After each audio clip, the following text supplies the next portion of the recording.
मतदान भारतीय लोकतंत्र की आत्मा है, जिसकी गोपनीयता और पवित्रता को बनाए रखना पीठासीन अधिकारी की जिम्मेदारी होती है। ये हैं रवि कुमार, जिनकी पीठासीन अधिकारी के रूप में नियुक्ति हुई है। एक पीठासीन अधिकारी का कार्य वास्तविक चुनाव से काफी पहले शुरू हो जाता है और मतदान के संपन्न हो जाने के बाद भी जारी रहता है। आइए हम भी रवि कुमार के साथ उनकी यात्रा का हिस्सा बन चुनाव प्रक्रिया के विभिन्न चरणों में एक पीठासीन अधिकारी के रूप में उनकी जिम्मेदारियों और कर्तव्यों को समझने की कोशिश करते हैं।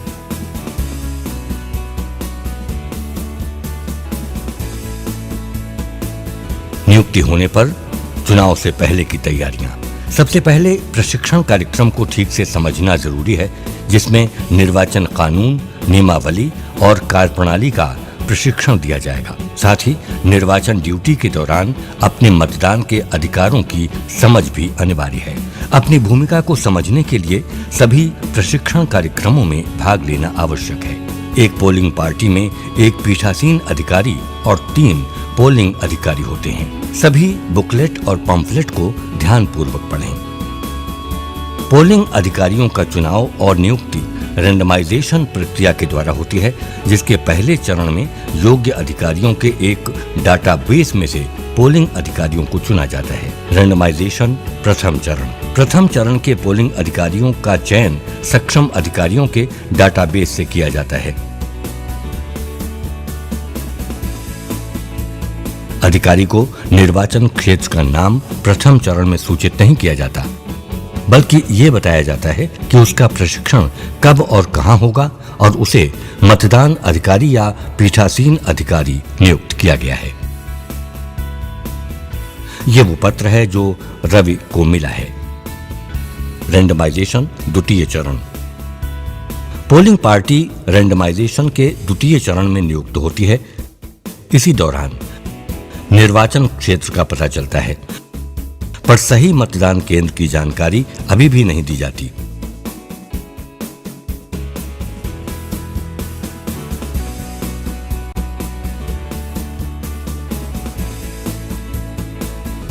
इस चरण में पर्यवेक्षक की उपस्थिति अनिवार्य होती है।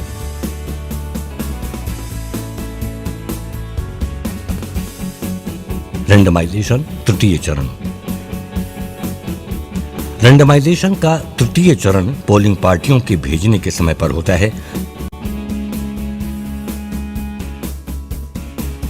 जहां उन्हें रैंडम आधार पर पोलिंग स्टेशनों पर भेजा जाता है। यहां पर भी पर्यवेक्षक इन घटनाओं पर ध्यान रखता है। पोलिंग पार्टियों को भेजना और पोलिंग सामग्री प्राप्त करना।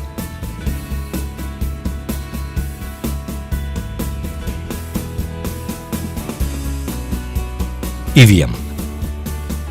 पोलिंग में कम से कम एक दिन पहले पोलिंग सामग्री प्राप्त की जाती है।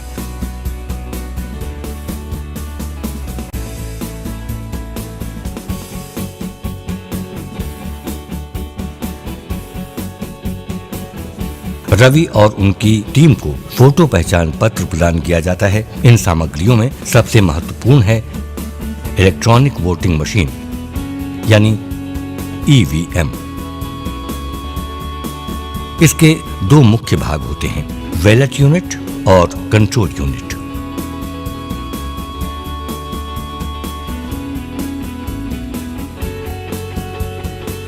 रवि को ईवीएम केस पर लगा टैग भी चेक करना होता है, जो ये निर्धारित करता है कि ये उनके पोलिंग स्टेशन के लिए ही हैं।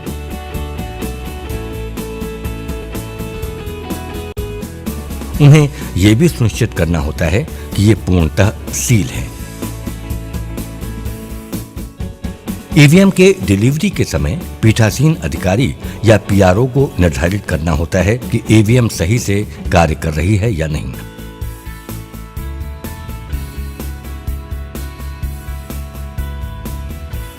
बैटरियां काम कर रही हैं, समय और तिथि सही है। यदि इसमें कोई त्रुटि पाई जाती है तो सेक्टर मजिस्ट्रेट या रिटर्निंग अधिकारी के द्वारा इसे तुरंत बदला जा सकता है।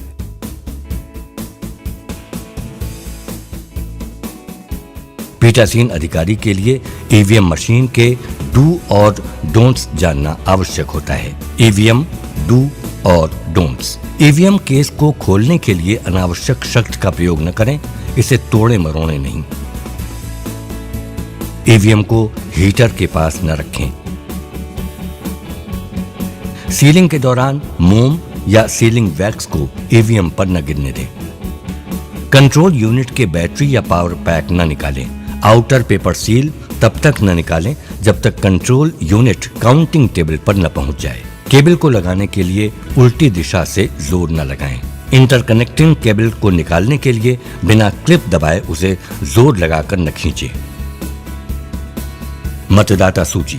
मतदाता सूची की चिन्हित कॉपी एक पीठासीन अधिकारी और उसकी टीम के लिए सबसे महत्वपूर्ण दस्तावेज होता है। रवि को 3 कॉपियां दी गई हैं। इन्हें मार्क्ड कॉपी कहते हैं, क्योंकि इलेक्टोरल रोल की इन कॉपियों पर ही पीवी, सीएसवी और ईडीसी वोटर लिस्ट के नाम सफाई से चिन्हित होते हैं। साथ ही प्रॉक्सी वोटर यदि हैं तो उनकी लिस्ट भी प्राप्त करें। मार्क्ड कॉपियों को प्राप्त करते समय पीठासीन अधिकारी रवि को ये बात सुनिश्चित करनी होती है कि मार्क्ड कॉपियां पूर्ण और त्रुटि रहित हों। ये भी सुनिश्चित करना होता है कि नाम क्रम से लिखे हों। वोटर्स के प्रिंटेड सीरियल नंबरों को किसी एक का नाम अलग से सही तो नहीं किया गया है, कोई नए नंबर तो नहीं डाले गए हैं या कुछ हटाया तो नहीं गया है। रवि को साथ में ये भी सुनिश्चित करना होता है कि चिन्हित इलेक्टोरल रोल की सर्टिफिकेट आरओ और एआरओ द्वारा हस्ताक्षरित हो। अन्य सामग्री। Ravi 20 ballot paper tenders vote के प्राप्त करता है और उसे यह भी सुनिश्चित करना होता है कि वो उसी के पोलिंग स्टेशन के हों। वो एएसडी लिस्ट प्राप्त करता है जो कि अनुपस्थित, स्थानांतरित और मृत वोटरों की लिस्ट होती है। उसके पास प्रत्याशियों के हस्ताक्षर के नमूनों की और इलेक्शन एजेंट्स के फोटोकॉपी हैं कि नहीं। इसके अतिरिक्त उसकी टीम को बहुत कुछ और प्राप्त करना होता है। मतदाताओं के लिए रजिस्टर 17A एक पुस्तक, मतदाताओं की पर्चियां 1600, निर्वाचक नामावली की वर्किंग प्रति 3, CSV अगर हो तो 3, मतपत्र निविदत्त मतों के लिए 20, अमिट स्याही 2, एड्रेस टैग नियंत्रण यूनिट के लिए 5, एड्रेस टैग बैलेट यूनिट के लिए 4, स्पेशल टैग 3, ईवीएस के लिए green paper seal 4, strip seal 3, arrow cross mark rubber stamp 1, बैंगनी रंग का स्टैंप पैड 1, पीठासीन अधिकारी के लिए धातु की मुहर 1, पीठासीन अधिकारी की डायरी 1, चिन्हित करने वाला rubber stamp 1, dummy ballot unit 1, polling party के सभी सदस्यों के लिए आईडी 1। रवि इस समय चेक कर रहा है कि उसने सभी प्रपत्र और सामग्री प्राप्त कर ली है या नहीं, जो कि मतदान प्रक्रिया के लिए आवश्यक है। फॉर्म्स की लिस्ट। निर्वाचन लड़ने वाले अभ्यर्थियों की सूची 1, चुनौती दिए गए मतों की सूची प्रारूप 14(2), अंधे या शिथिलांग मतदाताओं के साथियों के लिए प्रारूप 14A(2), निविदत्त मतों की सूची के लिए प्रारूप 17B(2), रिकॉर्ड किए गए मतों का लेखा 17C 10, उपयोग में लाए गए पेपर सील का रिकॉर्ड 2, चुनौती दिए गए मतपत्रों की रसीद बुक 1, पत्र एसएचओ के लिए 4, पीठासीन अधिकारी का घोषणा पत्र मतदान के पूर्व और पश्चात पार्ट 1 to 4 2, अपनी उम्र के बारे में निर्वाचक द्वारा घोषणा के लिए प्रारूप 10, ऐसे निर्वाचकों की सूची जिन्होंने घोषणा के बाद मत दिया या देने से इनकार किया P159 4, घोषणा पत्र अंधे या शिथिलांग मतदाताओं के साथी द्वारा 10, मतदान अभिकर्ता के पास 10, विजिट शीट 2, पीठासीन अधिकारी का प्रपत्र 16 बिंदु रिपोर्ट के लिए जिसे आरओ या चुनाव क्षेत्र अधिकारी को दिया जाना है P-167-2। इन फॉर्म के अतिरिक्त रवि को बहुत सारे लिफाफे पोलिंग बूथ पर ले जाने होते हैं। लिफाफों की लिस्ट। छोटे लिफाफों के लिए स्टेशनरी कवर SE8 1, निर्वाचक नामावली की चिन्हित प्रति के लिए लिफाफा SE8 1, निर्वाचक नामावली की अन्य प्रतियों के लिए लिफाफा SE8 1, निविदत्त मतपत्रों की सूची के लिए प्रारूप 1, पीठासीन अधिकारी के घोषणा पत्र मतदान के पूर्व और पश्चात के लिए लिफाफा SE5 1, रिकॉर्ड किए गए मतों का लेखा के लिए लिफाफा प्रारूप 17C SE5 1, चैलेंज मतपत्रों के लिए SE5 1, अप्रयुक्त और अनुपयोगी पेपर सील का लिफाफा SE5 1, मतदान अभिकर्ताओं की नियुक्ति पत्र का लिफाफा SE6 1, अंधे और शिथिलांग मतदाताओं की सूची के लिए लिफाफा SE5 1, पीठासीन अधिकारी की डायरी रिपोर्ट SE6 1, निर्वाचन ड्यूटी प्रमाण पत्र के लिए लिफाफा SE5 1, रसीद पुस्तक और कैश जब्त के लिए लिफाफा SE6 1, तुलनात्मक घोषणा पत्र के लिए लिफाफा SE5 1, छोटे लिफाफों के लिए लिफाफा अन्य SE7 1, मतदाता रजिस्टर जिसमें मतदाताओं के हस्ताक्षर हों फॉर्म 17A SE8 1, अन्य जरूरी जानकारी के लिए लिफाफा SE5 1, छोटे लिफाफों के लिए लिफाफा SE8 1, पीठासीन अधिकारी के लिए रिकॉर्ड के लिए लिफाफा 40, पीठासीन अधिकारी की डायरी रिपोर्ट SE6 नियम के तहत 1, सारा लिफाफा SE7 2, SE8 3 से 5, अनुपयुक्त मतदान पत्र SE7 5, अन्य कार्यों के लिए जिसे रिटर्निंग ऑफिसर ने रखने का निश्चय किया है 1, अप्रयुक्त और क्षतिग्रस्त स्पेशल टैग के कवर के लिए SE7 1, अप्रयुक्त और क्षतिग्रस्त स्ट्रिप सील के लिए लिफाफा SE7, लिफाफे छोटे होने की दशा में पैकिंग पेपर का उपयोग, जहां उपयुक्त लिफाफा उपलब्ध न हो तो सादा लिफाफा उपयोग कर उस पर जरूरी जानकारी लाल स्याही से अंकित करें। रवि और उनके टीम को ढेर सारी स्टेशनरी चेक करनी और ले जानी होती है। स्टेशनरी की लिस्ट। सामान्य पेंसिल 1, बॉल पेन 3 नीले 1 लाल, कोरा कागज 8 पन्ने, पिने 25, माचिस 1, मोहरबंद मोम 6 नग, मतदान प्रकोष्ठ की सामग्री 4, गोंद की लेई 1 बोतल, मोमबत्ती 4, पतला ट्वाइन धागा 20 मीटर, कार्बन पेपर 3, तेल पोंछने के लिए कपड़ा 3, अमिट स्याही की बोतल रखने के लिए कप 1, ड्राइंग पिन 24 नग, रबर बैंड 20 नग, सेलो टेप 1, चेकलिस्ट 2। टीम के लिए परिवहन व्यवस्था कर दी गई है और अब वो अपने पोलिंग स्टेशन पर जाने के लिए तैयार और उत्सुक हैं। पोलिंग स्टेशन को व्यवस्थित करना। रवि और उनकी टीम अपने साथ संबद्ध सुरक्षा टीम के साथ अपने पोलिंग स्टेशन पर एक दिन पहले पहुंचते हैं।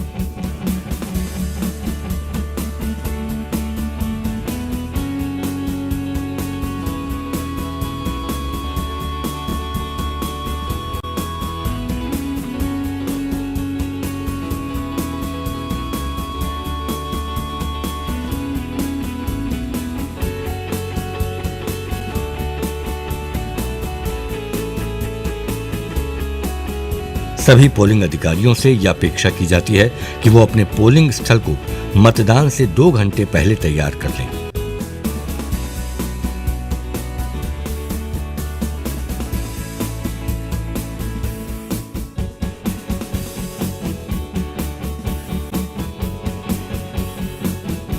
इस प्रकार व्यवस्था की जाती है कि पोलिंग अधिकारी एक दिन पूर्व पहुंच जाएं और अपने पोलिंग स्थल पर ही रात को विश्राम करें। ईवीएम को न खोलें जब तक निर्धारित समय न हो जाए। यदि कोई भी पोलिंग ऑफिसर अनुपस्थित है तो पीठासीन अधिकारी का दायित्व है कि वो अपनी पसंद के किसी व्यक्ति का चुनाव कर ले और जिला निर्वाचन अधिकारी को सूचित करे। ये व्यक्ति किसी पार्टी का कार्यकर्ता नहीं होना चाहिए। पोलिंग स्टेशन की छानबीन, ये हर हाल में सुनिश्चित किया जाना चाहिए कि मतदान प्रक्रिया पूरी तरह निष्पक्ष रहे और मतदान की गोपनीयता बनी रहे। यदि आवश्यक हो तो अपने हिसाब से परिवर्तन कर सुनिश्चित करें। महिला और पुरुष के लिए अलग अलग लाइनों की व्यवस्था होनी चाहिए। मतदाताओं के आने और जाने के लिए अलग अलग द्वार होने चाहिए। यदि एक ही दरवाजा है तो बांस से दरवाजों को बीच से बांट दें। यह भी सुनिश्चित करें कि पोलिंग स्टेशन पर प्रकाश की समुचित व्यवस्था हो। यह भी ध्यान दें कि मतदाताओं को आवागमन की परेशानी न हो। पोलिंग एजेंट इस प्रकार बैठे होने चाहिए कि वो पूरी प्रक्रिया देख सकें। यह भी सुनिश्चित होना चाहिए कि वो वोटिंग मशीन में रिकॉर्ड होते वोट न देख सकें। वोटिंग कंपार्टमेंट खिड़की और दरवाजे से दूर स्थापित हों, जिससे गोपनीयता बनी रहे। वोटिंग कंपार्टमेंट को कार्ड या फ्लेक्स बोर्ड से बनाया जाना चाहिए और उसका माप 23 इंच बाई 23 इंच होना चाहिए। यदि अच्छी हालत में कार्डबोर्ड उपलब्ध हो तो वोटिंग कंपार्टमेंट उससे भी बनाया जा सकता है। वोटिंग कंपार्टमेंट को कंट्रोल यूनिट से उचित दूरी पर होना चाहिए। कंट्रोल यूनिट से वोटिंग यूनिट को जोड़ने वाली केबल पूर्णतः दिखाई देनी चाहिए और मतदाताओं को बाधा नहीं पहुंचनी चाहिए।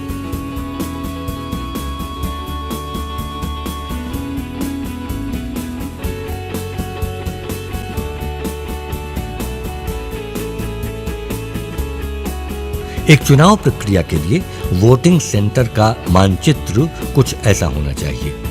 पोलिंग पार्टी को किसी भी पार्टी के राजनेता के फोटो, निशान अथवा पार्टी के स्लोगन को हटा देना चाहिए। साथ ही मतदान स्थल पर कोई भोजन निर्माण कार्य प्रतिबंधित है।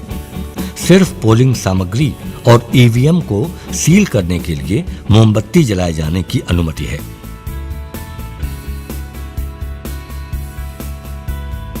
रवि स्वयं सभी आवश्यक सूचनाएं पोलिंग बूथ के बाहर लगाते हैं। नोटिस जिससे पोलिंग क्षेत्र और मतदाताओं का विवरण अंकित होता है। सभी कैंडिडेट्स के चिन्ह और नाम एवं दल का विवरण भी मतदान केंद्र पर अंकित किया जाता है। कौन पोलिंग सेंटर के अंदर आ सकता है? पीठासीन अधिकारी सिर्फ इन व्यक्तियों को ही मतदान केंद्र के अंदर आने की अनुमति दे सकता है। मतदाता, पोलिंग अधिकारी, प्रत्याशी, एक समय पर सिर्फ एक प्रत्याशी का एजेंट, चुनाव आयोग द्वारा अधिकृत व्यक्ति अपने अधिकृत पत्र के साथ, कार्यरत कर्मचारी, मतदाता की गोद में बच्चा, दृष्टिहीन अथवा शिथिलांग व्यक्ति का सहयोगी, ऐसे व्यक्ति जो मतदाता की पहचान या मतदान में सहयोग के लिए हों, और पुलिस या सुरक्षा कर्मी बिना पीठासीन अधिकारी की अनुमति के प्रवेश नहीं कर सकते। मतदान केंद्रों पर सुरक्षा व्यवस्था। मतदान केंद्र पर सुरक्षा व्यवस्था पीठासीन अधिकारी के विवेकाधीन होती है। सेंट्रल पुलिस फोर्स या सीपीएफ को सुरक्षा के लिए तैनात किया जाता है और सुरक्षा तथा मतदान की नियमितता की जिम्मेदारी उस पर होती है। वो पोलिंग कक्ष में तभी प्रवेश कर सकते हैं जब पीठासीन अधिकारी को उनकी आवश्यकता हो।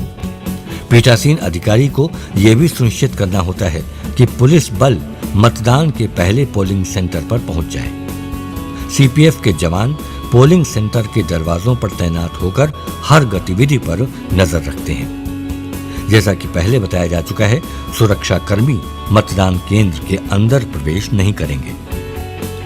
लोकल राज्य की पुलिस बाह्य तथा आंतरिक सुरक्षा व्यवस्था पर निगाह रखती है, परंतु किसी भी दशा में लोकल पुलिस बल सीपीएफ को स्थानांतरित नहीं कर सकती है।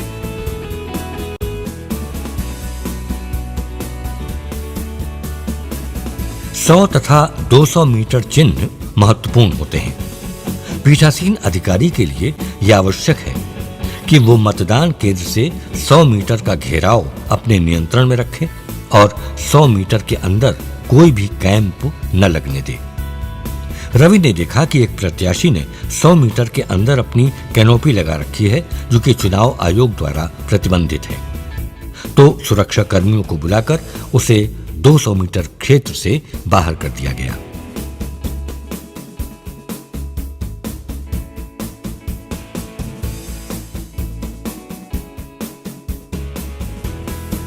मॉकपोल का आयोजन। रवि अब सभी मतदान अभिकर्ता की नियुक्ति पत्र और उनके हस्ताक्षरों की जांच करते हैं।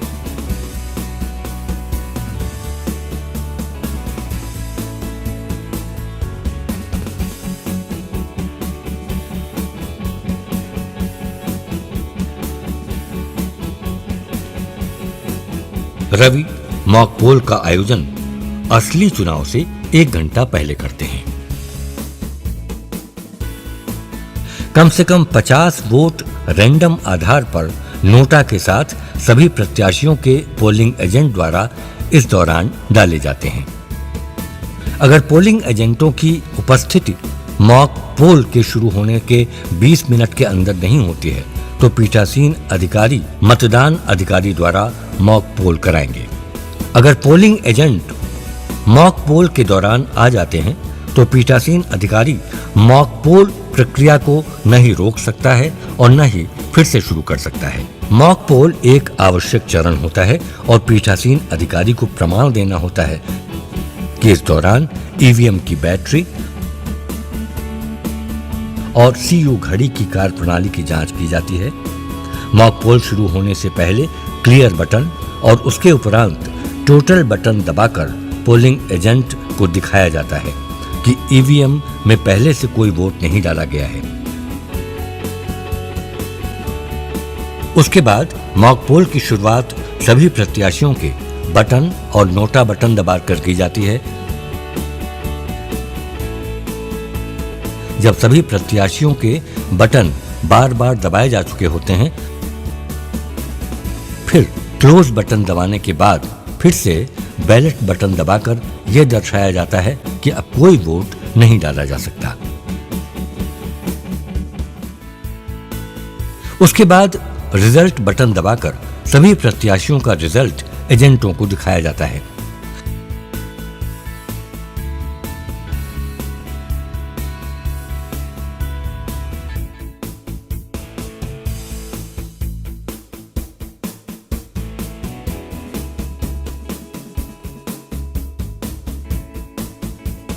जब एजेंट संतुष्ट हो जाएं, तो क्लियर बटन दबाकर मॉक पोल के सभी वोटों को मिटा दिया जाता है।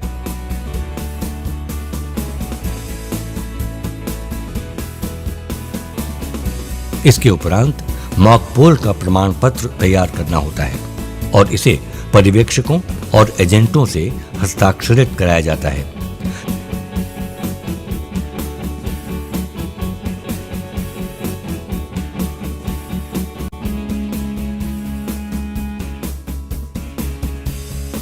जब सीयू पूर्णतः ठीक से काम कर रहा है और उसे अब सील किया जाता है।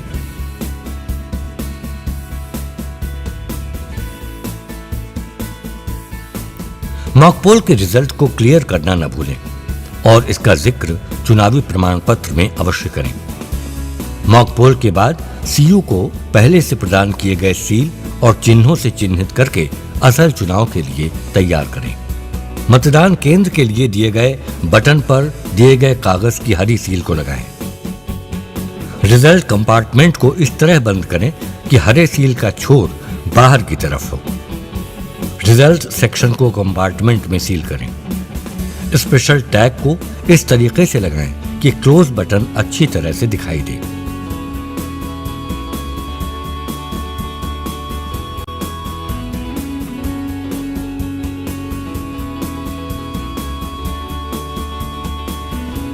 रिजल्ट सेक्शन के दरवाजे को इस तरह सील करें कि हर सील के दोनों छोर बाहर की तरफ निकले हों। अब रिजल्ट सेक्शन के बाहरी कंपार्टमेंट को एड्रेस टैग का इस्तेमाल कर सील करें। अब बाहरी पेपर के स्टील स्ट्रिप को इस तरह से लगाएं कि उसका गोंद लगा हुआ ए अक्षर द्वारा चिन्हित किया गया छोर हरे सील के नीचे हो। ए अक्षर के ऊपर से वैक्स पेपर हटा दें और हरे सील के छोर का निचला हिस्सा उस पर चिपकाएं। बी अक्षर के ऊपर के वैक्स पेपर को हटाकर उसे ग्रीन पेपर सील के ऊपर चिपकाएं। बी के छोर को चिपकाने के बाद सी का छोर ऊपर की तरफ आ जाएगा। सी के ऊपर का वैक्स पेपर हटाएं। ग्रीन पेपर सील के दूसरे छोर को सी के ऊपर चिपकाएं। अब स्ट्रिप सील को सीयू के नीचे होते हुए वापस शुरुआत की स्थिति में लेकर आएं। अब डी अक्षर का छोर ऊपर की तरफ होगा। इसके वैक्स पेपर को हटाएं और उसे ग्रीन पेपर सील के ऊपर चिपकाएं।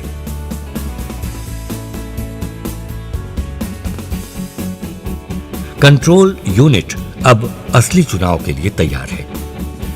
अब चुनावी एजेंटों को स्ट्रिप सील के ऊपर लिखे हुए क्रम संख्या को नोट करने और दिए गए स्थान पर हस्ताक्षर करने की अनुमति दें और अपना खुद का हस्ताक्षर भी उस पर करें।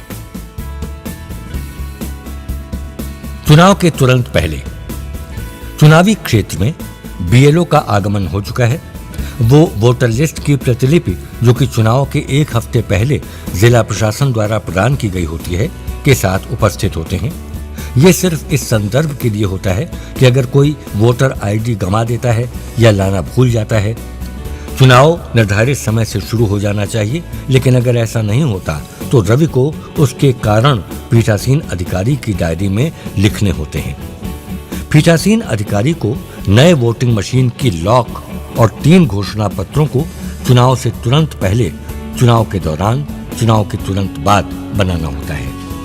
रवि कुमार अब पहले घोषणा पत्र को सबकी उपस्थिति में पढ़ रहे हैं और उसके हस्ताक्षर ले रहे हैं। उसके उपरांत वो चुनावी गोपनीयता के बारे में सबको चेतावनी देंगे और वे इलेक्ट्रॉनिक रजिस्टर और वोटर लिस्ट की चिन्हित की गई प्रतिलिपि तथा फॉर्म नंबर 17A को सभी एजेंटों को प्रदर्शित करेंगे।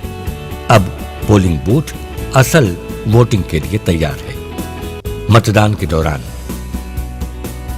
रवि कुमार अब घोषणा करते हैं कि चुनाव आरंभ हो चुका है। मतदान केंद्र के अंदर उपस्थित मतदान अधिकारियों को विशिष्ट कार्यभार को संभालना होता है। हम एक आम मतदाता को चुनावी प्रक्रिया समझने के लिए मदद कर रहे हैं और चुनावी कर्मचारियों की जिम्मेदारी को भी समझाने की कोशिश कर रहे हैं।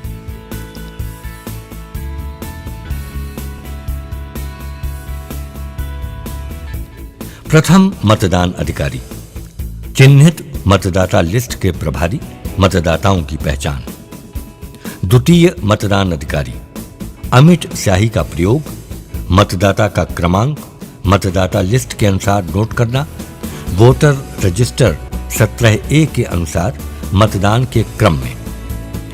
तृतीय मतदान अधिकारी, वोटर स्लिप को इकट्ठा करना और सुरक्षित रखना, वोटर की उंगली पर अमिट स्याही की जांच, कंट्रोल यूनिट पर दिए गए बटन को दबाकर मतदाता को वोट देने की अनुमति देना। कुछ चुनाव केंद्रों पर माइक्रो पर्यवेक्षकों को भी नियुक्त किया जाता है, जिनके बारे में हम इस फिल्म के आगे हिस्से में बातचीत करेंगे।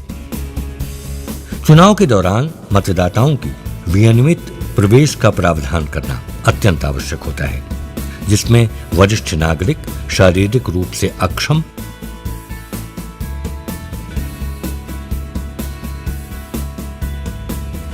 बच्चों के साथ उपस्थित महिला मतदाताओं को वरीयता दी जाती है।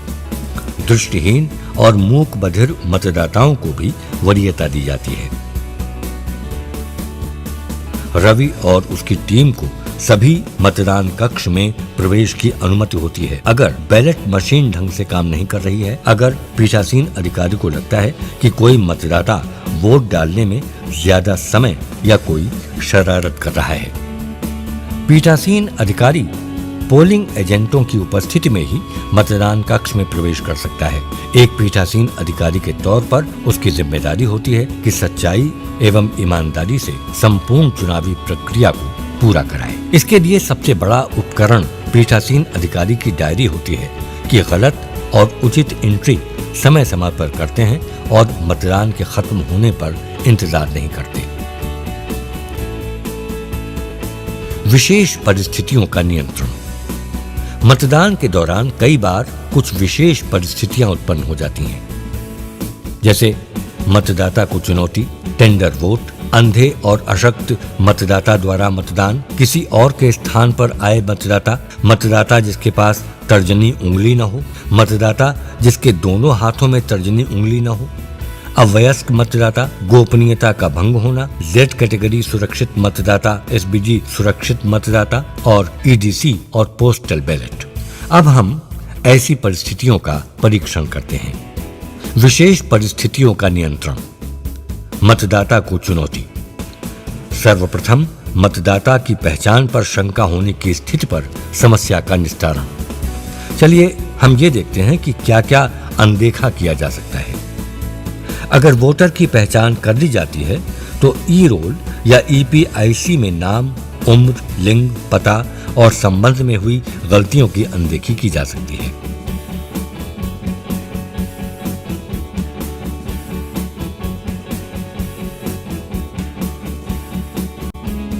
ई रोल या ईपीआईसी नंबर में हुई गलतियों को भी अनदेखा किया जा सकता है।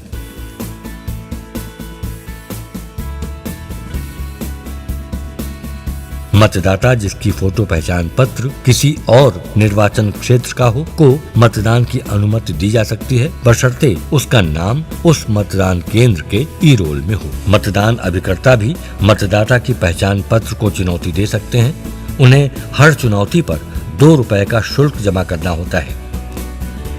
ऐसी हर चुनौती के लिए आपको क्रमशः जांच करनी होती है। मतदाता को उसकी पहचान पर की गई चुनौती की चेतावनी दें।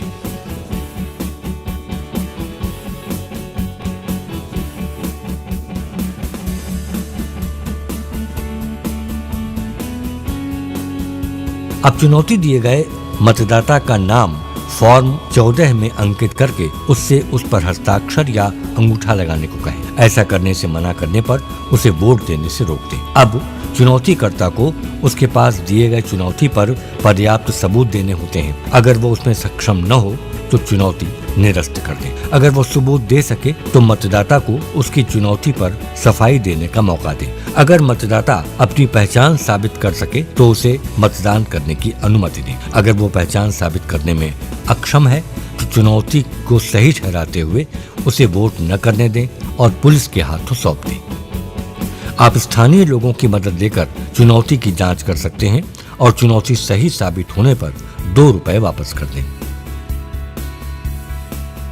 अगर लगता है कि चुनौती सबूतों के अभाव में की गई है तो शुल्क जब्त कर लें और फॉर्म 14 पर जब्त लिखकर जरूरी दस्तावेजों को जोड़ दें।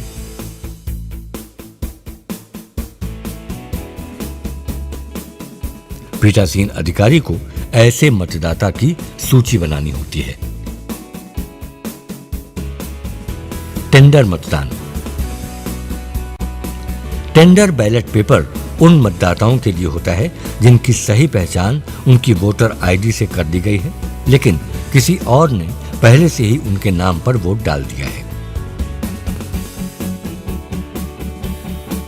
आपके पास टेंडर मतदान किए जाने के लिए 20 बैलेट पेपर दिए जाते हैं।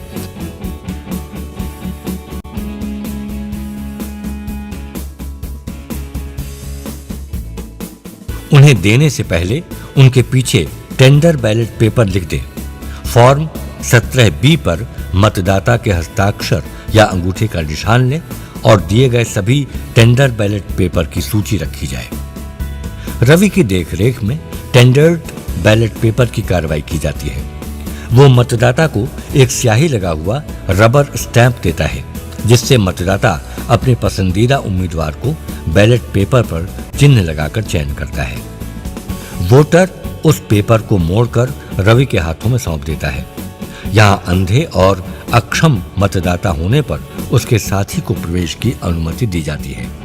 रवि ऐसे सभी वोटों को और उनके फॉर्म 17B को निर्धारित लिफाफे में रख देता है जो उसे पहले से प्रदान किया गया है। दृष्टिहीन और अक्षम वोटर। दृष्टिहीन और अक्षम वोटर के होने पर उनके साथी को उनके साथ आने की अनुमति दें, अगर वोटर चाहता है तो। ये साथी 18 वर्ष से कम उम्र का नहीं होना चाहिए और मतदान से पहले घोषणा पत्र पर मतदान की गोपनीयता का भरोसा दे चुका हो कि वो उस दिन और किसी मतदाता के साथी के रूप में किसी और मतदान केंद्र पर नहीं गया है।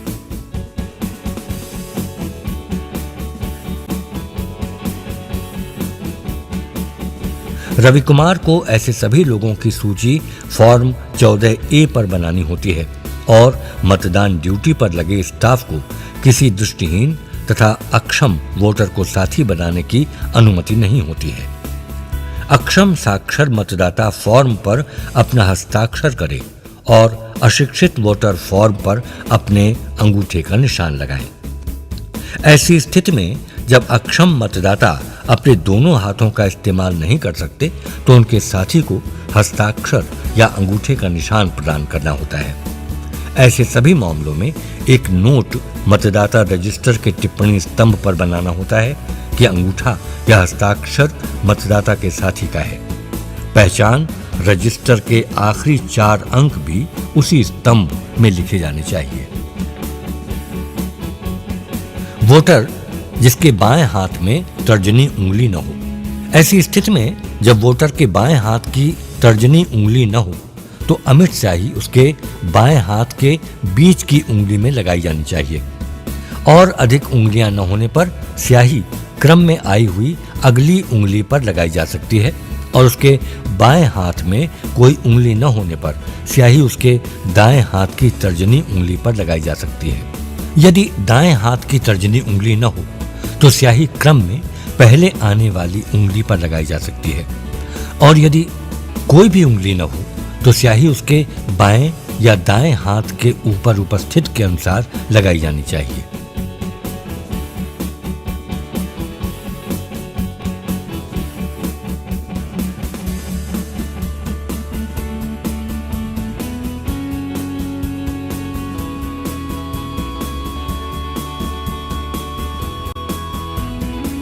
अवयस्क मतदाता। ऐसी स्थिति में जब कोई मतदाता रवि के अनुसार अवयस्क हो तो वो उस मतदाता से अनुबंध 10 के अनुसार एक घोषणा पत्र पर उस मतदाता की उस साल 1 जनवरी में हुई उम्र को इलेक्टोरल रोल के संदर्भ में लेता है। ऐसे घोषणा पत्र लेने से पहले मतदाता को section 31 representation on the people act 1950 में दिए गए सजा के प्रबंधों को सूचित करना होता है।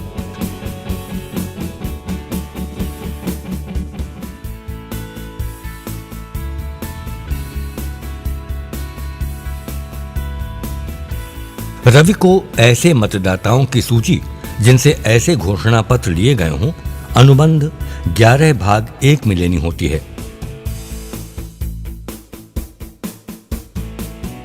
उन्हें ऐसे मतदाता की सूची भाग 2 में लिखनी होती है जो घोषणा पत्र देने से इनकार करते हैं और बिना वोट दिए वापस चले जाते हैं। प्रॉक्सी वोट्स यानी किसी और के स्थान पर दिए जाने वाले मतदान। प्रॉक्सी वोट एक और स्थिति होती है।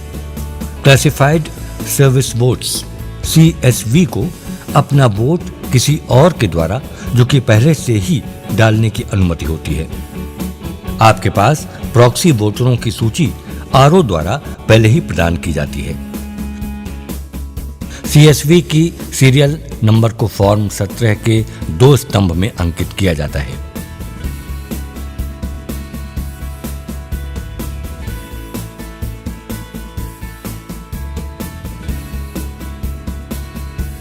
प्रॉक्सी वोटरों की स्थिति में अमिट स्याही उनके बीच वाली उंगली पर लगाई जाती है।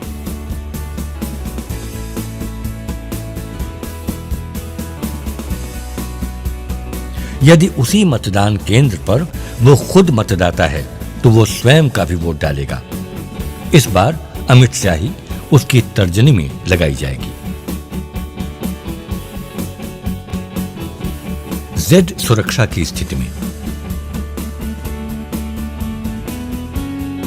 किसी भी व्यक्ति के साथ आए सुरक्षा कर्मी को मतदान केंद्र में प्रवेश की अनुमति नहीं होती, सिवाय वे मतदाता जिन्हें Z सिक्योरिटी और एसपीजी सुरक्षा प्रदान की गई है। इस स्थिति में सादे कपड़ों में आए व्यक्ति या हथियारबंद सुरक्षाकर्मी मतदान केंद्र में प्रवेश कर सकते हैं। शर्त यह होगी कि उनके हथियार दिखाई न दें। अन्य विशेष परिस्थितियों का नियंत्रण। ऐसी स्थिति में जब मतदाता का नाम एएसडी सूची में हो, अधिक सावधानी बरतकर उनके पहचान को पुख्ता करके ही उन्हें मतदान के लिए अनुमति दी जानी चाहिए। अन्य स्थितियों की सूची और उनके निस्तारण के तरीके हैं। ऐसी स्थिति में जब मतदाता क्रमिक मतदान प्रक्रिया का पालन करने से इनकार करता है और मतदान की गोपनीयता को भंग करता है और आपके द्वारा दिए गए चेतावनी को अनदेखी करता है, तो उसकी पर्ची को ले लें और उन्हें वोट प्रदान करने की अनुमति न दें और फॉर्म 17A वोटरों की सूची की टिप्पणी स्तंभ में वोट डालने की अनुमति नहीं लिखकर चिन्हित करें और उसे लेखन के नीचे अपना हस्ताक्षर करें और पीठासीन अधिकारी की डायरी में इस परिस्थिति का जिक्र करें।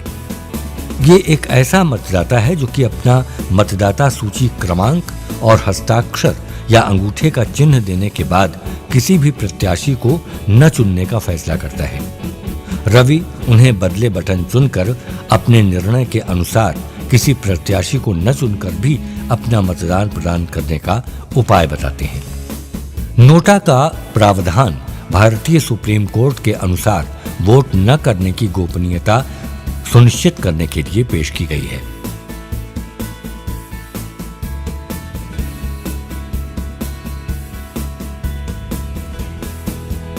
पोस्टल बैलेट और इलेक्शन ड्यूटी सर्टिफिकेट पर ईडीसी द्वारा मतदान।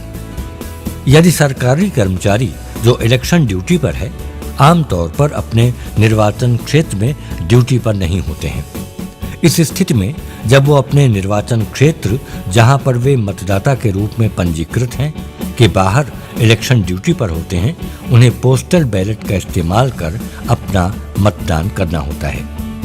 पोस्टल बैलेट की प्रक्रिया में मतदान अधिकारियों को मतदान से एक दिन पहले तक ये सुविधा प्रदान की जाती है। कई बार लोकसभा चुनाव और विधानसभा के चुनाव के दौरान अधिकारियों को उन्हीं के निर्वाचन क्षेत्र में ड्यूटी के लिए नियुक्त किया जाता है जहां के वे पंजीकृत मतदाता होते हैं। इस स्थिति में ये अधिकारी अपना वोट पोस्टल बैलेट द्वारा दे सकते हैं। अधिकारी जिसे अपने ही निर्वाचन क्षेत्र के किसी मतदान केंद्र में नियुक्त किए जाने पर वो उसी मतदान केंद्र पर अपना मतदान पोस्टल बैलेट द्वारा कर सकते हैं। ऐसे अधिकारी जिनकी नियुक्ति उन्हीं के निर्वाचन क्षेत्र में हुई हो लेकिन उनके मतदान केंद्र में न हुई हो, या जिनकी नियुक्ति ईडीसी के बाद चुनाव से पहले रद्द कर दी गई हो, अपने वोट उस निर्वाचन क्षेत्र के किसी भी मतदान केंद्र पर कर सकते हैं। पीठासीन अधिकारी ऐसे ईडीसी वोटरों की सूची मतदान के लिए अनुमति देने से पूर्व तैयार कर लेंगे और इसकी एंट्री फॉर्म 17A और 17C और पीठासीन अधिकारी की डायरी में करेंगे। चुनाव का स्थगन या रोका जाना। पीठासीन अधिकारी के रूप में रवि कुमार के पास मतदान स्थगित या रोके जाने का अधिकार है, पर सिर्फ कुछ विशेष परिस्थितियों में, जैसे प्राकृतिक आपदा जैसे बाढ़, भारी बर्फबारी, तीव्र तूफान इत्यादि, जरूरी चुनावी सामग्री का न मिल पाना या नुकसान होना जैसे कि वोटिंग मशीन, चिन्हित मतदाता सूची इत्यादि, मतदान केंद्र के निकट तीव्र बाधाएं जैसे कि दंगा या फसाद जिन्हें पुलिस नहीं रोक पा रही हो। आयोग का अनुबंध है कि यदि मतदान तयशुदा समय से 2 घंटे के अंदर शुरू नहीं हो पाता है तो मतदान अपने आप ही स्थगित हो जाता है। अगर आपके मतदान केंद्र में पोलिंग स्थगित हो जाती है तो आपको इसकी जानकारी पूरे तथ्यों के साथ तुरंत ही निर्वाचन अधिकारी को देनी होती है और वहां पर उपस्थित सभी को ये भी सूचित करना होता है कि एक नई मतदान की तिथि चुनाव आयोग द्वारा प्रदान की जाएगी। ईवीएम यंत्र और सारे मतदान कागजात एवं सामग्री पोलिंग एजेंटों के समक्ष सील कर सुरक्षित रख दी जानी चाहिए। स्थगित मतदान को दोबारा शुरू किए जाने पर सिर्फ वे ही मतदाता मतदान के लिए अधिकृत होंगे जिन्होंने मतदान स्थगित होने के पहले वोट नहीं दिया था। निर्वाचन अधिकारी मतदाताओं की सूची पोलिंग ऑफिसर को प्रदान करेगा और वो रजिस्टर भी प्रदान करेगा जो स्थगन के पहले इस्तेमाल किया गया। इसके साथ ही उन्हें एक नई वोटिंग मशीन भी प्रदान की जाएगी। सभी प्रक्रियाओं को स्थगित किए गए चुनाव की तरह ही पूरा किया जाएगा। चुनाव का अमान्य घोषित किया जाना। चुनाव तब अमान्य घोषित किया जाता है जब चुनाव आयोग अपनी तरफ से एक चुनाव को अमान्य घोषित करके नए चुनाव की घोषणा कर सकता है। वो इन स्थितियों में होता है जब कोई भी वोटिंग मशीन गैर कानूनी रूप से ले ली गई हो, ईवीएम गलती से या जानबूझकर नष्ट कर दिया गया हो, कोई क्षति पहुंची हो या कोई छेड़खानी की गई हो जिससे नतीजे निर्धारित न किए जा सकें। ईवीएम में तकनीकी या अन्य खामियां उत्पन्न हो जाएं, जिससे कि वोटिंग प्रक्रिया में बाधा आ जाए। मतदान केंद्र पर कब्जा किया जाना। एक पीठासीन अधिकारी के तौर पर अगर आपको लगता है कि मतदान केंद्र पर अवैध कब्जा किया जा रहा है तो तुरंत ही पीठासीन अधिकारी ईवीएम के क्लोज बटन को दबाकर तुरंत पुलिस को सूचित करे। ईवीएम के क्लोज बटन को दबाए जाने के बाद ईवीएम किसी भी मतदान को पंजीकृत नहीं करेगा। रवि को इसकी सूचना निर्वाचन अधिकारी को तुरंत ही देनी होती है और चुनाव आयोग को भी सूचित करना होता है। चुनाव आयोग मतदान के हालात को देखते हुए मतदान को स्थगित कर सकता है अगर उन्हें ये लगता है कि किए गए वोटों के साथ कोई छेड़खानी न हुई हो, या नए चुनाव के आदेश दे सकता है। जब चुनाव आयोग नए चुनाव के आदेश देता है, ये भी उसके पूर्व चुनाव की तरह ही व्यवहार में लाया जाएगा और सभी मतदाता दोबारा वोट दे सकेंगे, एक नए बदलाव के साथ जिनमें उनके बाएं हाथ की मध्य उंगली पर अमिट स्याही से निशान बनाया जाएगा। चुनाव हुए मतदान केंद्रों पर अतिरिक्त व्यवस्था, माइक्रो पर्यवेक्षक आदि। आपके मतदान केंद्र में अतिरिक्त व्यवस्था भी हो सकती है, जैसे वीडियो कैमरा या फोटो कैमरा का इस्तेमाल, वेबकास्टिंग या माइक्रो पर्यवेक्षक की नियुक्ति। हम इसके बारे में संक्षेप में चर्चा करेंगे। माइक्रो ऑब्जर्वर भारत सरकार अथवा केंद्रीय सार्वजनिक सेक्टर उपक्रम का कर्मचारी जो कि ग्रुप सी से नीचे की रैंक का न हो को सूक्ष्म पर्यवेक्षक यानी माइक्रो ऑब्जर्वर के तौर पर किसी भी मतदान केंद्र पर नियुक्त किया जा सकता है। नियुक्त सूक्ष्म पर्यवेक्षक यानी माइक्रो ऑब्जर्वर चुनाव आयोग के सामान्य पर्यवेक्षकों को विवरण देते हैं और उन्हीं के द्वारा पूर्ववत प्रशिक्षित और संचालित किए जाते हैं।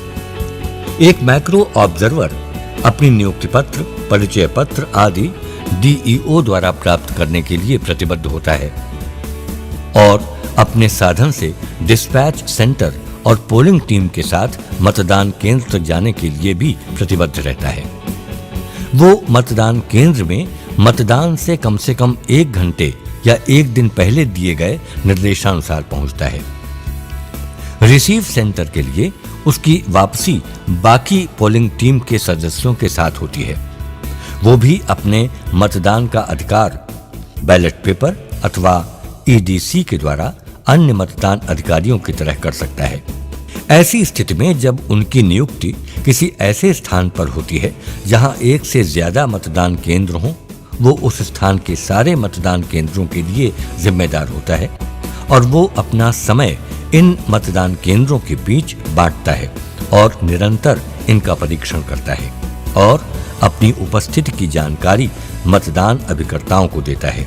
उसकी कई जिम्मेदारियां होती हैं और वो कई सारे भार संभालता है, जैसे सभी प्रशिक्षण एवं विवरण में सम्मिलित होकर निर्देशन और शिक्षण जो कि चुनाव रिपोर्ट आयोग द्वारा दी गई होती है, सभी निर्देशों का पालन करता है।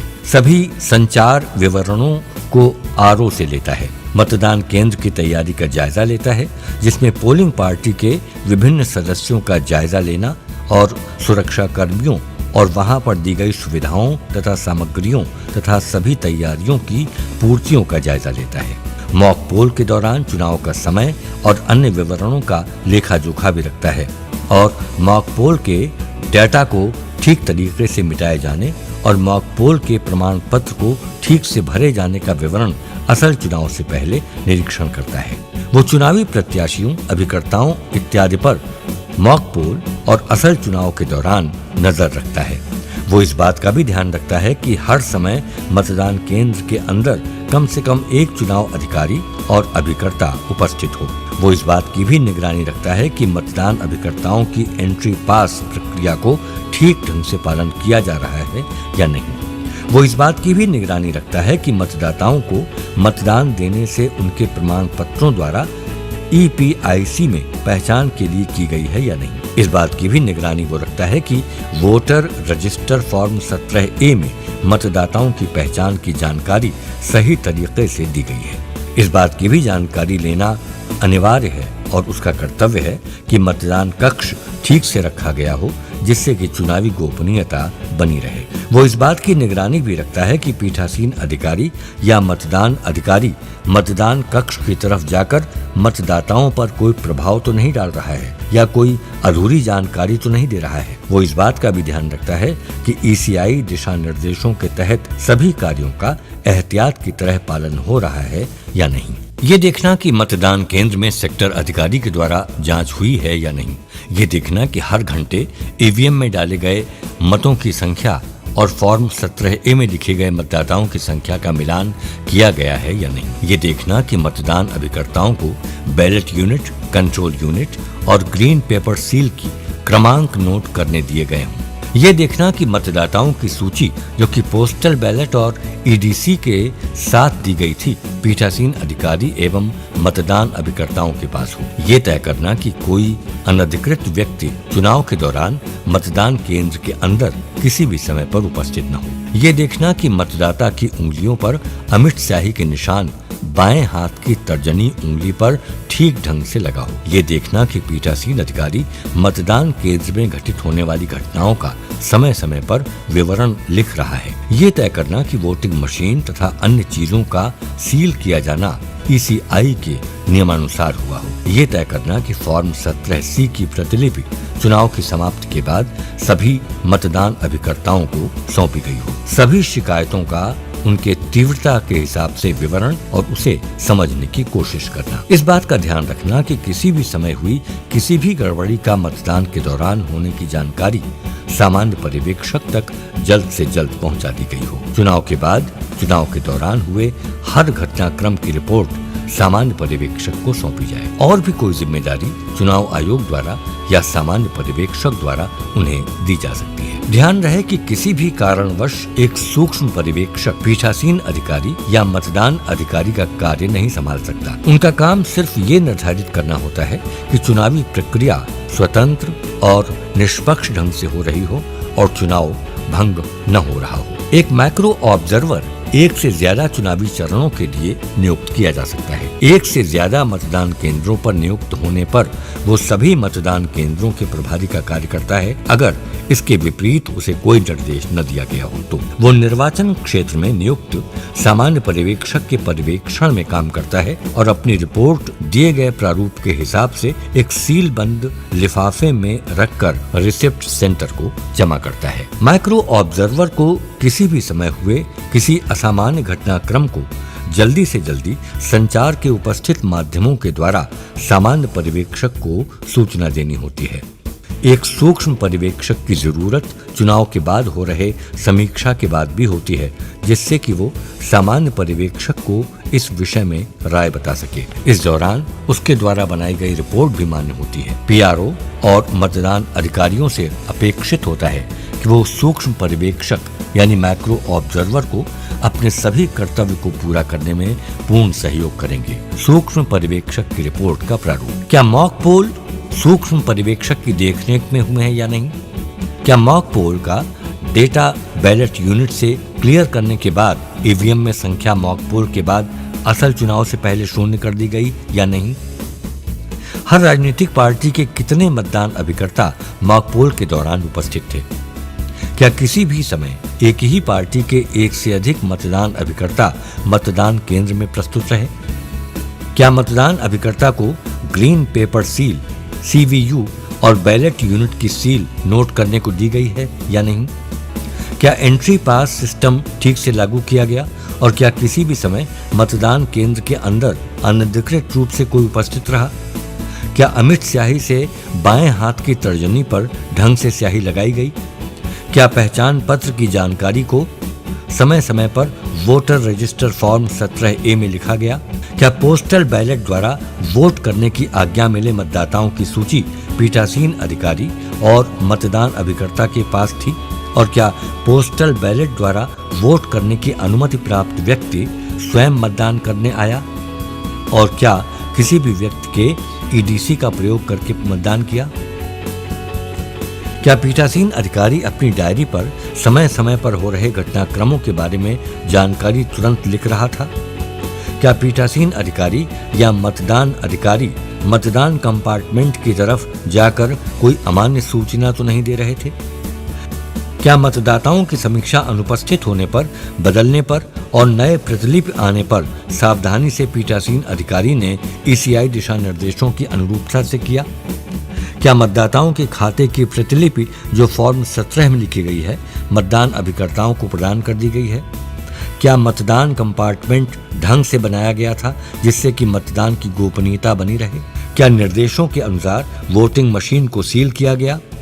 क्या किसी भी मतदान अभिकर्ता, चुनावी अभिकर्ता या किसी राजनीतिक पार्टी द्वारा शिकायत दर्ज की गई, और यदि हाँ तो किस प्रकार की? कोई और घटना जिसके बारे में आप जानकारी उजागर करना चाहते हो? सूक्ष्म पर्यवेक्षक के हस्ताक्षर, नाम, पदनाम, फोन नंबर, दिनांक और समय उपरोक्त फॉर्मों के साथ हस्ताक्षरित होने चाहिए। मतदान के दिन मतदान केंद्रों पर वीडियो एवं फोटो कैमरा का इस्तेमाल। वीडियो या फोटो कैमरे का इस्तेमाल मतदान केंद्र पर किया जा सकता है। इन्हीं कैमरों के द्वारा वेबकास्टिंग की जा सकती है। यदि कैमरे का इस्तेमाल मतदान केंद्र पर हो रहा है तो अतिरिक्त व्यक्ति को उसके संचालन के लिए रखा जा सकता है। कैमरे को मतदान केंद्र में इस तरह से व्यवस्थित किया जाना चाहिए कि उससे मतदाताओं का क्रम, मतदान केंद्र के अंदर की कार्रवाई जैसे मतदाताओं की पहचान, अमिट स्याही का इस्तेमाल इत्यादि दिखाई जा सके। इस बात का भी ध्यान रखा जाना चाहिए कि कैमरे के द्वारा मतदान की गोपनीयता को किसी भी ढंग से भंग न किया जाए।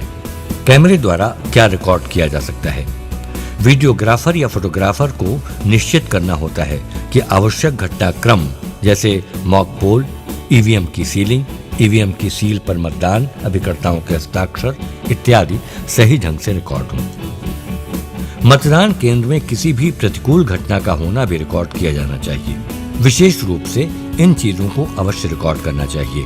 वोटरों पर प्रभाव डालने की कोशिश, मतदाताओं को घूस देने की कोशिश, निर्धारित 100 मीटर के दायरे के अंदर चुनावी प्रचार की कोशिश, मतदान कंपार्टमेंट की स्थिति, मतदान अभिकर्ताओं की उपस्थिति, मॉक पोल का क्लियर किया जाना, ईवीएम का सील होना, मतदाताओं की पहचान की प्रक्रिया, पंक्तिबद्ध मतदाता, मतदान खत्म होने के समय पंक्तिबद्ध लोगों की संख्या, मतदान केंद्र के पास किसी भी असामान्य घटना का होना, सेक्टर ऑफिसर, पर्यवेक्षकों और अन्य चुनावी कार्यकर्ताओं अथवा प्रत्याशी के अलावा अन्य महत्वपूर्ण व्यक्तियों का आगमन, किसी भी ईवीएम का बदला जाना, मतदान केंद्र की कोई घटना, सभी वीडियो तथा फोटो सही दिन और समय को चिन्हित करते हुए करने चाहिए जिससे कि सही समय और दिन की समीक्षा की जा सके। बताई गई सूची निर्देश मात्र है, संपूर्ण सूची नहीं। इसकी जानकारी भी लें कि आपके मतदान केंद्र में वेबकास्टिंग या लाइव वेब स्ट्रीमिंग डीईओ के दिशा निर्देशों से होती है। मतदान का समापन, ये दिन रवि कुमार और उनकी टीम के लिए काफी कठिन और महत्वपूर्ण था। अब चुनावी प्रक्रिया समाप्ति की समय सीमा पर है। समाप्ति के समय पीठासीन अधिकारी के द्वारा हस्ताक्षरित स्लिप पंक्तिबद्ध खड़े मतदाताओं को दे दी जाए, जो कि उल्टे क्रम में दी जाती है, जिससे पंक्ति में खड़े अंतिम व्यक्ति को फर्स्ट स्लिप मिले। मतदान इन सभी मतदाताओं के मत देने तक चलता रहेगा। मतदान आखिरी मतदाता के मत देने तक चलता रहेगा। आखिरी मतदाता अपना मत प्रदान करता है। अब समय हो चुका है कि रवि कुमार औपचारिक रूप से मतदान समाप्ति की घोषणा कर सकते हैं। मतदान समाप्ति के बाद कंट्रोल यूनिट पर बने क्लोज बटन को दबाकर मतदान की समाप्ति करनी चाहिए।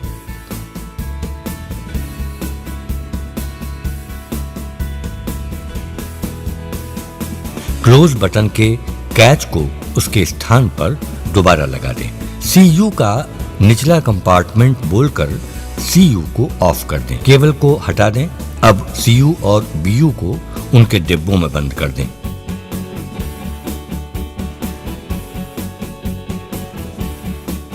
डिब्बों को सील करके उस पर पते का टैग लगाएं।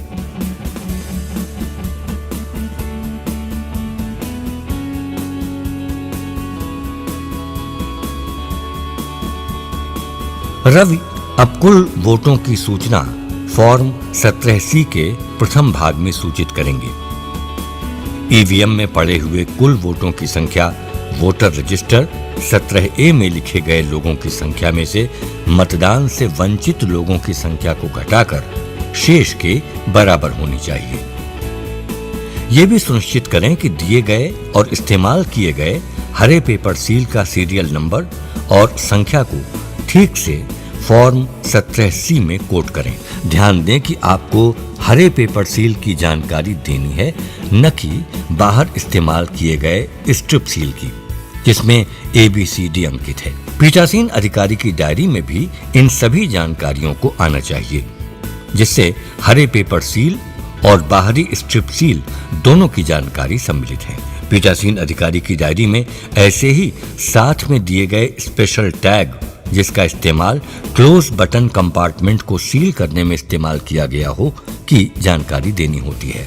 पीठासीन अधिकारी की डायरी को बड़ी सावधानी से डाले गए कुल वोटों की जानकारी और इस्तेमाल किए गए सीलों की जानकारी फॉर्म 17C और पीठासीन अधिकारी की डायरी में सम्मिलित की जानी चाहिए। चुनाव समाप्ति के बाद सभी दस्तावेज और चुनावी सामग्री को उनसे संबंधित लिफाफों में रख दिया जाना चाहिए। पीठासीन अधिकारी की डायरी को इन सभी लिफाफों पर मतदान अभिकर्ताओं के हस्ताक्षर और सील करने की अनुमति मतदान अभिकर्ता की स्वेच्छा के अनुसार देनी चाहिए। इसमें निम्नलिखित दस्तावेज हो सकते हैं: इलेक्टोरल रोल की प्रतिलिपि, वोटरों का register form 17A, voter slip, इस्तेमाल किए गए टेंडर बैलेट पेपर और फॉर्म 17B में उनकी जानकारी, इस्तेमाल में न आए टेंडर बैलेट पेपर, चुनौती दिए गए वोटों की सूचना, इस्तेमाल न किए गए क्षतिग्रस्त हुए कागजी सीलों की जानकारी, पोलिंग एजेंटों का नियुक्ति पत्र, अन्य कोई दस्तावेज जिसको पीठासीन अधिकारी पैकेट में सील करना चाहता है। इन पैकेट्स को ईवीएम के साथ कलेक्शन सेंटर में जमा किया जाना चाहिए। कुल वोटों और पेपर सील की सूची फॉर्म 17C पीठासीन अधिकारी द्वारा चुनाव से तुरंत पहले, चुनाव के दौरान और चुनाव की समाप्ति के तुरंत बाद दिए गए घोषणा पत्र, पीठासीन अधिकारी की डायरी, विजिट शीट और 16 बिंदुओं की रिपोर्ट पीठासीन अधिकारी और पर्यवेक्षक के लिए। इसके अलावा 4 और पैकेट तैयार किए जाने चाहिए। सांविधिक लिफाफों और असांविधिक लिफाफों तथा निर्वाचन सामग्री का बंद किया जाना। मतदान मशीन, कंट्रोल यूनिट और बैलेट यूनिट। पहला पैकेट, पहले पैकेट में इन लिफाफों को मुहरबंद होना चाहिए और उस पर सांविधिक लिफाफे लिखा होना चाहिए। इसमें निर्वाचक नामावली की चिन्हित प्रति मुहरबंद लिफाफा, मतदाता का रजिस्टर प्रारूप 17 का मुहरबंद लिफाफा, मतदाता पर्चियों यानी स्लिप का मुहरबंद लिफाफा, अप्रयुक्त निविदत्त मतपत्र का मुहरबंद लिफाफा, प्रयुक्त निविदत्त मतपत्र प्रारूप 17 की सूची का मुहरबंद लिफाफा रखा जाएगा। अगर अभी बताए गए किसी लिफाफे में रखने के लिए कोई विवरण या अभिलेख शून्य है, तो भी नोट करते हुए कि विवरण या अभिलेख शून्य है, लिफाफे में एक स्लिप शून्य लिखकर रखी जा सकती है। दूसरा पैकेट, दूसरे पैकेट में ये लिफाफे रखे जाएंगे जिस पर असांविधिक लिफाफे लिखा होना चाहिए। निर्वाचक नामावली, चिन्हित प्रति से भिन्न की प्रति या प्रतियों से युक्त लिफाफा, प्रारूप 10 में मतदान अभिकर्ताओं के नियुक्ति पत्र से युक्त लिफाफा, प्रारूप 12 में निर्वाचन ड्यूटी प्रमाण पत्र से युक्त लिफाफा, प्रारूप 14 में चुनौती दिए गए मतों की सूची से युक्त मुहरबंद लिफाफा, प्रारूप 14 में अंधे या अशक्त निर्वाचकों की सूची और उनके साथियों की घोषणाओं का लिफाफा, निर्वाचकों से उनकी आयु के बारे में अभिप्राप्त घोषणाओं और ऐसे निर्वाचकों की सूची उपबंध 11 से युक्त लिफाफा, चुनौती दिए गए मतों के संबंध में प्राप्त पुस्तिका और नकद यदि कोई हो उससे युक्त लिफाफा, अप्रयुक्त और क्षतिग्रस्त पेपर सील से युक्त लिफाफा, अप्रयुक्त मतदाता स्लिपों से युक्त लिफाफा और अप्रयुक्त एवं क्षतिग्रस्त विशेष टैग का लिफाफा और उपयोग में न लाई गई एवं क्षतिग्रस्त स्ट्रिप सील का लिफाफा।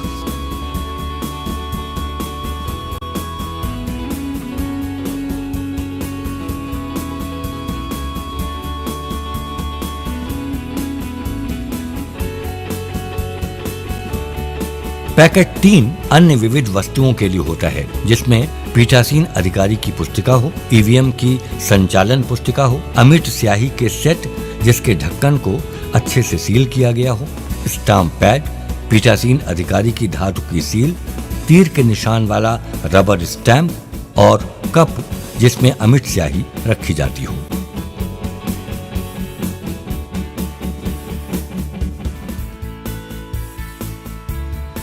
अन्य कोई भी वस्तु जो शेष हो चौथे पैकेट में रखी जाती है और रिटर्निंग ऑफिसर द्वारा निर्धारित किए गए सभी पैकेटों को सील करना आवश्यक होता है।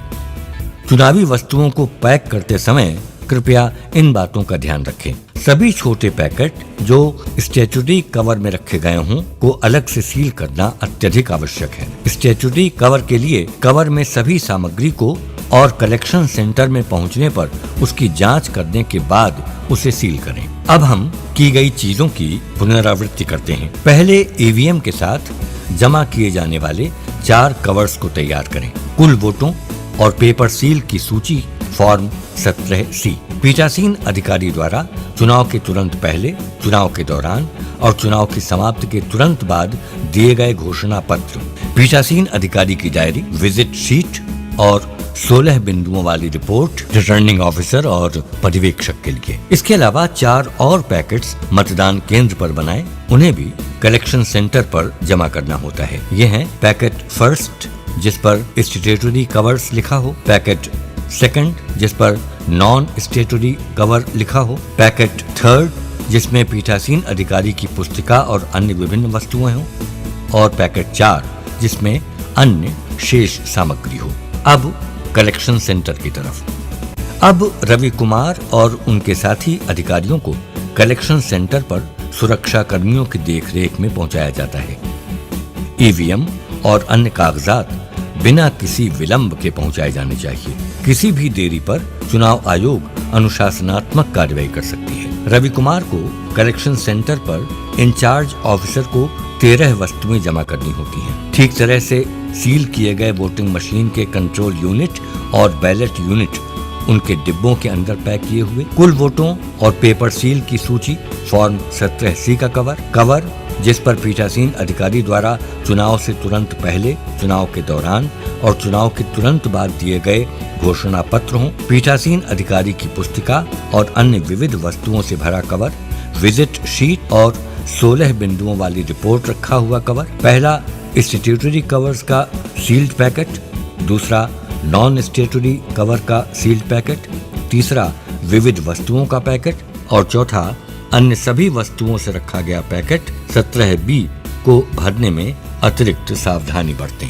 ध्यान दें, चुनाव के दिन वोटरों के आगमन के आंकड़ों को SMS या फोन द्वारा हर 2 घंटे पर अपने रिटर्निंग ऑफिसर तक पहुंचाना होता है।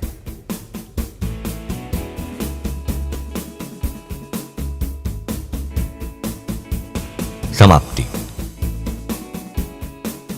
चुनाव जनता को उनका हिस्सा आवंटित करती है, पर वो इलेक्शन अधिकारी होता है, यानी आप होते हैं जो इस सशक्तिकरण को संभव बनाते हैं। ये आपके कठिन परिश्रम का परिणाम है जो दुनिया के सबसे बड़े प्रजातंत्र का संचालन करने में सहायक होता है। इसलिए अपना काम सिर्फ खत्म करने के लिए मत कीजिए, बल्कि अपनी जिम्मेदारी को गर्व के साथ पूरा कीजिए।